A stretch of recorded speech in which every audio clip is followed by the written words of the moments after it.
ibuku.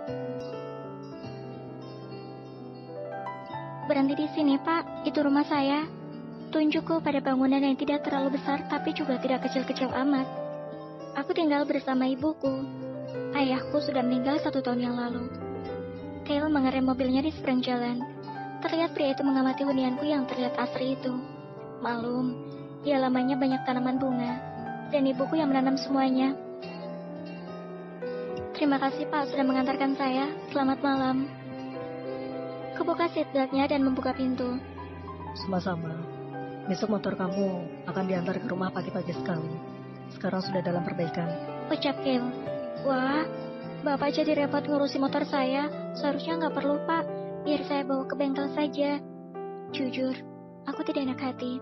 Tidak apa-apa. Bukan saya yang repot kok. Ya sudah, saya pulang dulu. Kale melambaikan tangannya. Begitu pula aku. Sungguh rasanya tadi aku tidak bisa bernapas saat berada di dalam mobil hanya berdua dengan Kale. Tapi aku sedikit bersyukur. Jika dia memang benar-benar tidak ingat denganku, ya setidaknya aku tidak perlu sok dekat dengannya. Karena sejujurnya, aku merasa insecure. Safara, kenapa kamu baru pulang, nak? Ibuku yang paling kusayang. Pasti beliau begitu khawatir dengan anak gadisnya ini. Tapi bagaimana jika ibu tahu aku baru saja terjatuh dari motor? Dan sekarang motorku gak ikut pulang bersamaku. Loh, motormu kemana? Kok gak ada? Tuh kan, belum juga aku duduk sudah ditanyakan juga. Itu, Bu. Tadi motor Farah banyak bocor. Terus ada teman Farah yang baik banget ngasih tumpangan ke Farah. Jadi sekarang motornya Farah tinggal di bengkel. Besok dianterin ke rumah kok sama tukang bengkelnya. Kuharap ibuku percaya. Ya sudah, kalau begitu kamu cepat ganti baju, sholat maghrib dan makan malam. Ibu lalu masuk ke dalam. Syukurlah kalau beliau tidak curiga kalau aku berbohong. Dan kan memang benar, aku diantar sama teman. Iya, Kel memang temanku bukan? Jadi aku tidak sepenuhnya berbohong. Pagi ini motorku sudah kembali ke rumah. Pasti ini diantar oleh anak buahnya Kel. Dia tuh memang masih baik banget. Masih sama seperti dulu. Duh, jangan baper Farah. Tanganku ternyata lumayan masih sakit. Sudah aku oleskan betadin agar lukanya cepat mengering. Ternyata gak terlalu dalam goresannya. Untung ibu gak tahu. Coba kalau tahu, pasti langsung ceramah sampai subuh.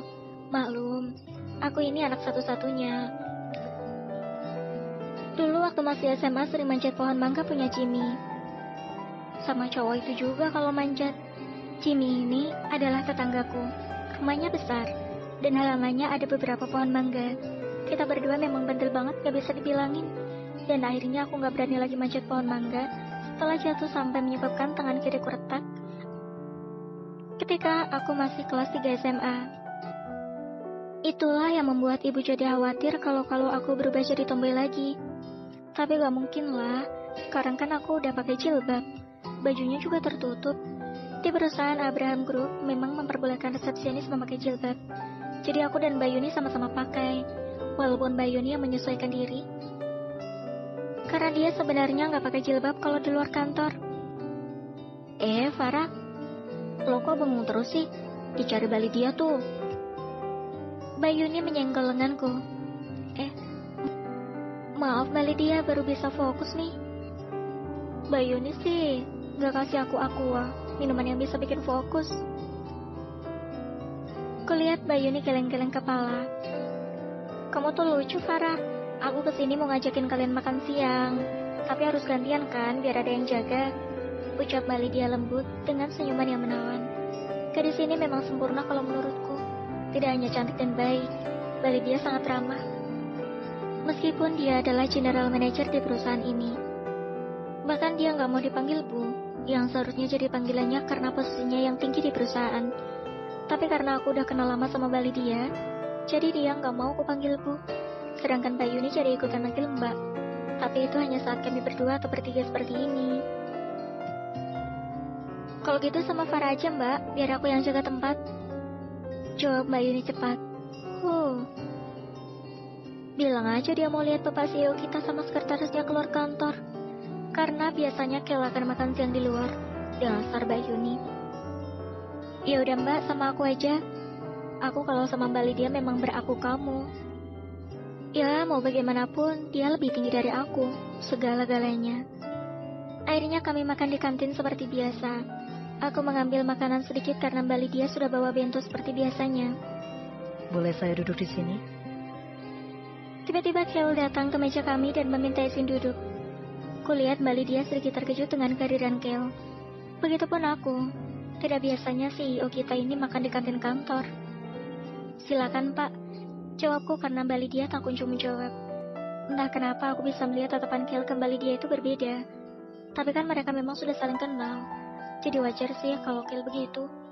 Namun Mbak Lydia jadi bergerak gelisah setelah kehadiran pria itu di meja ini. Entah apa karena dia merasa tidak enak dengan yang lain, atau karena dia gak nyaman makan bareng CEO. Tapi kata Kale, mereka berteman kan? Farah, gimana keadaan tangan kamu? Masih sakit? Kale bertanya pada aku, kok seperti perhatian gitu ya? Sudah tidak begitu sakit kok Pak. Terima kasih Pak sudah mengantarkan motor saya, jawabku gugup. Kalian saling kenal? Tanya Mbak Lydia menatap kami berdua. Iya, tadi Kale memang duduk di sampingku. Iya, aku dan Farah memang saling kenal. Jawab Kale cepat, sudah tidak memakai panggilan formal lagi. Kulihat Mbak Lydia meremas sendok yang dia bawa, tapi sudah di kemudian dia tersenyum. Aku juga udah kenal lama sama Farah, dan Farah, Kale ini sahabatku sejak masih kuliah, jadi jangan terkejut jika kita memakai bahasa seperti ini. Ucap Lydia tersenyum. Aku tidak berani menatap Kale. Entah kenapa aku merasa gugup saat dia duduk di sampingku seperti ini, bersama